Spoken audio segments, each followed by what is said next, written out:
Teman-teman yang terkasih dalam Tuhan kita Yesus Kristus, hari ini Tuhan izinkan kita untuk dapat merayakan kebangkitannya sekali lagi. Walau dalam keheningan, marilah kita menghayati kasih setianya yang tak berkesudahan dalam kehidupan kita dalam ibadah pada hari ini. Seraya bersyukur untuk setiap berkat yang telah kita terima dari Dia, Sang Pemberi dan Pemilik hidup kita. Marilah berdiri dan bersama menyanyikan pujian dari KJ nomor 194 bait 1 dan 2, Dikau yang bangkit maha mulia.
Mari kita berdoa. Tuhan Yesus, pada hari ini kita ingin melaksanakan ibadah Paskah PT Tuhan, mulai supaya ibadah ini dari awal sampai akhir tidak kurang satu apapun Tuhan. Terima kasih Tuhan Yesus, haleluya, amin. Pujian berbalasan dari Mazmur 15 ayat 1 sampai 5 yang berbunyi demikian. Tuhan, siapa yang boleh datang menumpang dalam kemahmu? Siapa yang boleh diam di gunungmu yang kudus? Mereka yang berlaku tidak bercela, yang melakukan apa yang adil, dan yang mengatakan kebenaran dengan segenap hatinya, yang tidak menyebarkan fitnah dengan lidahnya, yang tidak berbuat jahat terhadap temannya, dan yang tidak menimpakan celah terhadap tetangganya, yang memandang hina orang yang tersingkir, tetapi memuliakan orang yang takut akan Tuhan, yang berpegang pada sumpah walaupun rugi, yang tidak meminjamkan uangnya dengan riba, dan tidak menerima suap melawan orang yang tak bersalah. Siapa yang berlaku demikian tidak akan goyah selama-lamanya. Sebagai respon pembacaan Mazmur, marilah kita memuji Tuhan dengan menyanyi dari KMM nomor 125 bait 1, Hidup yang Jujur.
Ajakan menyambut firman Tuhan.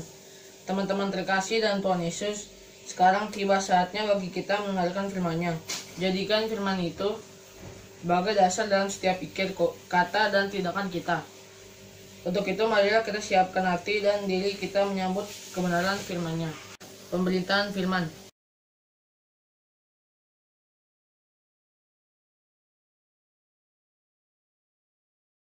Selamat pagi adik-adik, selamat hari Minggu dan selamat Paskah untuk kita semua. Hari ini kita akan merenungkan firman Tuhan yang akan disampaikan bagi kita dalam rangka ibadah Paskah Pelkat Persekutuan Teruna. Yuk adik-adik, sama-sama kita buka kitab kita. Renungan kita pada pagi hari ini terambil dari Markus 16 ayat 1-8. Markus 16 ayat 1-8. Kita siapkan Alkitab kita. Kalau sudah, biarkan Alkitabnya terbuka. Kita bersatu dalam doa. Kita berdoa. Tuhan, terima kasih untuk kesempatan pagi hari ini. Sekarang kami akan mendengarkan firman-Mu.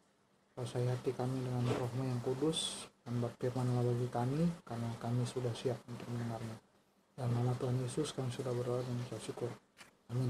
Sama-sama kita baca Alkitab kita dari Markus 16 ayat 1-8. Kebangkitan Yesus. Setelah lewat hari Sabat, Maria Magdalena dan Maria ibu Yakobus serta Salome membeli rempah-rempah untuk pergi ke kubur dan menyaki Yesus. Dan pagi-pagi benar, pada hari pertama minggu itu setelah matahari terbit, pergilah mereka ke kubur. Mereka berkata seorang kepada yang lain, "Siapa yang akan menggulingkan batu itu bagi kita dari pintu kubur?" Tetapi ketika mereka melihat dari dekat, tampak batu yang memang sangat besar itu sudah terguling. Mereka masuk ke dalam kubur dan mereka melihat seorang muda memakai jubah putih duduk di sebelah kanan. Mereka pun sangat terkejut. Tetapi orang muda itu berkata kepada mereka, "Jangan takut. Kamu mencari Yesus orang Nazaret yang disalibkan itu. Ia telah bangkit, tidak ada di sini. Lihat, inilah tempat mereka membaringkan dia. Tetapi sekarang pergilah, katakanlah kepada murid-muridnya dan kepada Petrus yang mendahului kamu ke Galilea. Di sana kamu akan melihat dia seperti yang sudah dikatakannya kepada kamu." Lalu mereka keluar dan lari meninggalkan kubur itu, sebab gentar dan dahsyat menimpa mereka. Mereka tidak mengatakan apa-apa kepada siapapun juga karena takut. Adik-adik, saat ini kita masuk di Minggu Paskah. Ya, setelah hari Jumat kemarin kita sudah merayakan Jumat Agung. Saat ini kita masuk di Minggu Paskah. Nah, apa sih yang terjadi di Minggu Paskah itu? Seperti yang kita baca di sini, perikop kita pagi hari ini, bahwa di sini mengisahkan pada saat itu ada peristiwa kebangkitan Tuhan Yesus yang terjadi di Minggu pagi. Ya, dan kita lihat di sini bahwa perempuan-perempuan yang pada saat itu pergi ke kubur kebingungan. Ya, apa yang akan mereka lakukan ketika sampai di kubur itu? Ya. Nah, sebelum kakak bahas lebih jauh, kita perlu tahu arti Paskah itu sendiri. Kalau dari bahasa Ibrani, Paskah itu berarti Pesak. Ya. Pesak yang artinya melalui atau melewati. Kalau berkaca dari peristiwa sebelumnya, peristiwa pembebasan bangsa Israel dari perbudakan di Mesir. Pada saat itu di bawah kepemimpinan Musa. Dan peristiwa Pesak ini terjadi pada saat momen Tula yang ke-10. Ya. Tula yang 10 kalau kita tahu itu anak sulung mati. Anak sulung orang Mesir mati, dan saat itu Musa memerintahkan bangsa Israel untuk mengoleskan darah anak domba di ambang pintu rumah mereka masing-masing. Dan supaya ketika malaikat maut lewat di depan rumah mereka, malaikat maut itu ketika melihat tanda darah anak domba itu lewat ya, melalui rumah bangsa Israel itu, dan tidak menjatuhkan tulah atas mereka. Inilah awal pertamanya si momen Paskah ini terjadi pada bangsa Israel. Tapi Paskah yang di perjanjian baru ini kita tahu bahwa inilah momen kebangkitan Tuhan Yesus setelah dia mengalahkan maut. Dia sudah mati di atas kayu salib menebus dosa kita, dan saat ini dia sudah menang dan mengalahkan maut. Nah, apa yang kita lakukan ketika momen Paskah ini terjadi? Itu yang harusnya kita jadikan refleksi kita adik-adik, supaya kita memaknai betul arti dan makna Paskah itu dalam kehidupan kita sehari-hari. Nah, kalau kita tahu di momen Paskah ini Tuhan Yesus sudah menang atas maut, berarti di situ kita punya kewajiban bahwa kita harus menjaga kehidupan dan keselamatan yang Tuhan Yesus sudah berikan ini dengan baik. Bagaimana sih caranya? Ya, tentu aja balik lagi, kita harus setia untuk merenungkan firman Tuhan, karena dengan demikian kita tahu apa sih yang Tuhan mau dalam kehidupan kita. Nah, yang Tuhan mau dalam kehidupan kita ketika kita sudah bisa memaknai peristiwa Paskah itu dengan benar dalam kehidupan kita, dia mau supaya hidup kita ini benar-benar dijaga dalam segala hal, baik itu dalam pergaulan, dalam tutur kata kita, dalam tindakan kita ke sesama kita, dimanapun kita berada. Harusnya kita bisa menjadi saluran berkat, dimana melalui cara hidup kita yang seperti itu, mereka lihat orang-orang di luar sana bahwa memang benar Tuhan Yesus itu. Kalau kita kembali ke bacaan kita pada pagi hari ini, situ kita lihat bahwa perempuan-perempuan yang pergi ke kubur pada saat itu mengalami kebingungan akan apa yang harus mereka lakukan ketika sampai di situ, karena mereka tahu batu penutup kubur itu cukup besar ya adik-adik, dan mereka tidak punya kekuatan yang cukup untuk mendorong batu itu. Kepada siapa mereka harus minta tolong, dan betapa terkejutnya mereka ketika sampai di situ melihat batu itu udah terguling dari tempatnya semula. Nah, apa yang terjadi ketika mereka masuk ke dalam situ? Kita lihat di sini bahwa mereka menemukan seorang muda yang duduk di sebelah kanan yang memberitakan bahwa Tuhan Yesus sudah bangkit. Ya, luar biasa. Tuhan Yesus membuktikan apa yang dia katakan ke murid-muridnya sebelumnya, bahwa pada hari yang ketiga dia akan bangkit, dan itu udah terjadi. Ya, di perikop kita yang kita baca ini itu udah terjadi. Dan alangkah senangnya si ketiga orang perempuan ini yang pergi ke kubur ini ketika mereka mengetahui bahwa Tuhan Yesus sudah bangkit. Sampai-sampai kita baca di ayat yang terakhir, mereka nggak sanggup untuk mengatakan apa-apa lagi, ya, karena malaikat itu memerintahkan mereka untuk pergi dan memberitahukan murid-murid, terutama Petrus, supaya mendahului Tuhan Yesus ke Galilea. Nah, ini yang membuat mereka timbul harapan.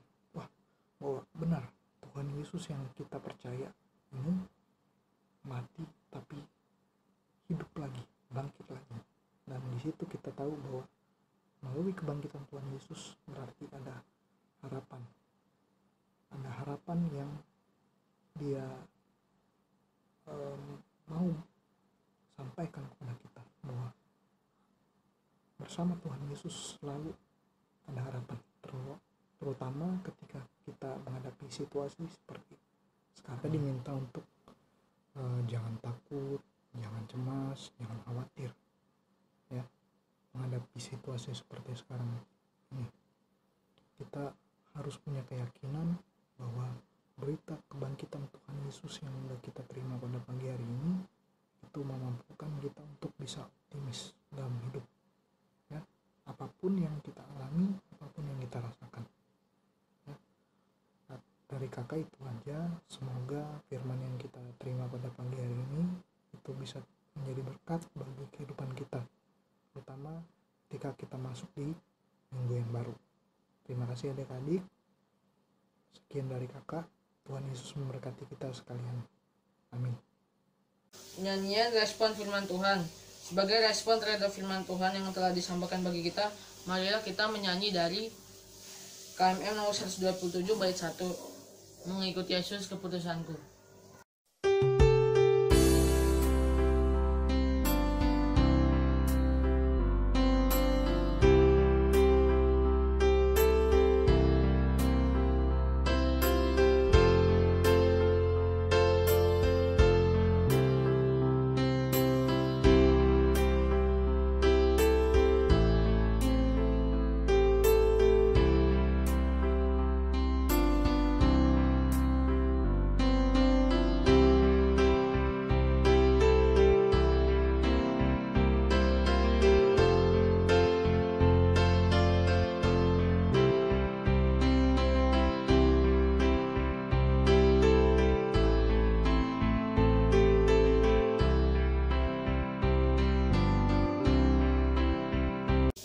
Doa syafaat. Adik-adik, mari kita bersatu dalam doa syafaat. Kita berdoa. Tuhan Yesus yang baik, terima kasih untuk kebenaran firman-Mu yang sudah boleh kami terima pada pagi hari ini. Mampukan kami untuk melakukannya dalam kehidupan kami sehari-hari, terutama ketika kami harus memaknai kebangkitan-Mu dalam kehidupan kami sehari-hari. Mampukan kami untuk selalu berpengharapan kepadamu saja, ya Tuhan. Kami juga berdoa untuk pemerintah bangsa dan negara kami. Biarlah Tuhan juga memberkati dalam menghadapi situasi seperti sekarang ini, pemerintah kami untuk bisa mengatasinya dengan baik, ya Tuhan. Tuhan memberkati juga untuk gereja-gerejamu di mana saja berada. Biarlah gereja-gerejamu ini juga boleh tetap memberitakan kasih-Mu walaupun di tengah-tengah situasi yang tidak memungkinkan.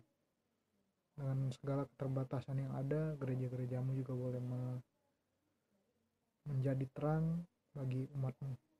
Dan juga ya Tuhan, kami mau berdoa untuk kedua orang tua kami, berikan mereka selalu kesehatan dan kesabaran dalam mendidik kami.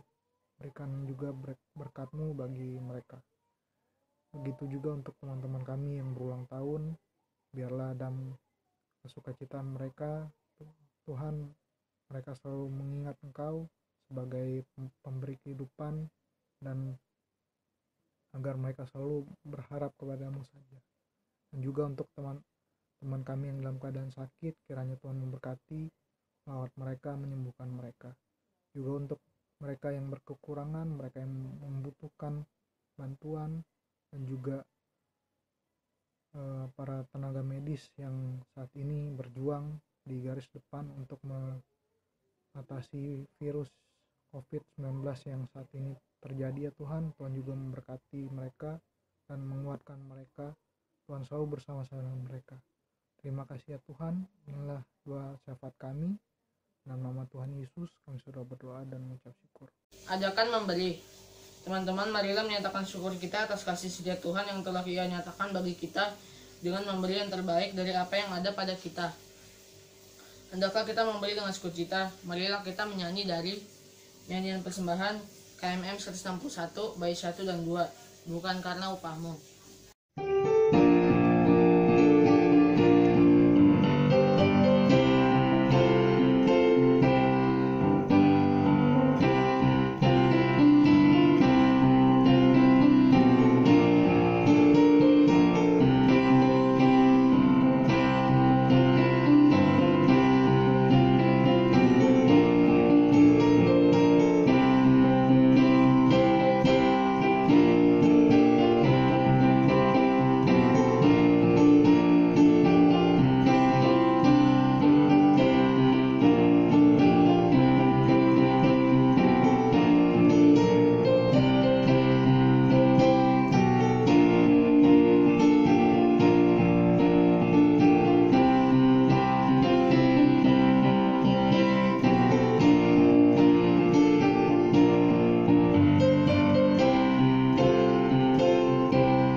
Doa persembahan.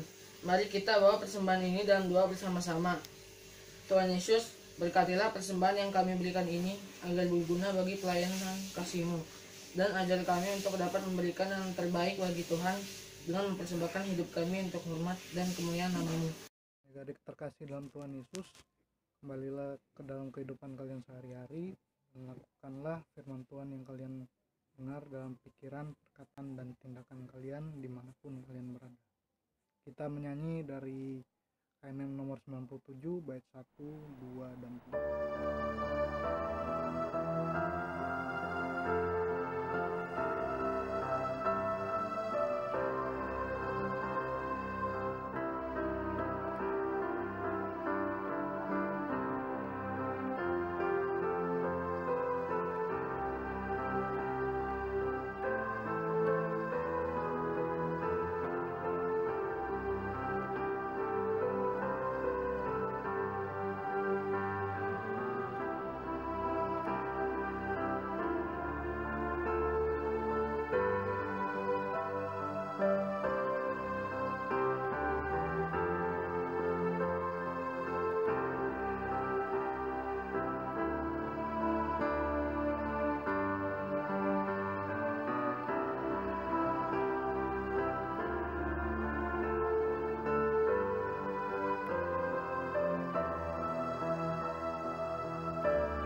Demikian ibadah kita hari ini. Kembalilah ke kehidupan kalian sehari-hari dan lakukanlah firman Tuhan yang sudah kita dengar dalam kehidupan kita. Kita berdoa. Tuhan Yesus, terima kasih untuk ibadah kami pada pagi hari ini. Kiranya ya Tuhan, apa yang sudah kami dengar, yang sudah kami terima pada pagi hari ini, Tuhan mau mampukan kami untuk memperlakukannya ketika kami memasuki kehidupan kami di minggu yang baru. Terima kasih ya Tuhan, inilah doa kami. Dalam nama Tuhan Yesus kami sudah berdoa dan mengucap syukur. Amin. Selamat Paskah. Tuhan Yesus memberkati kita.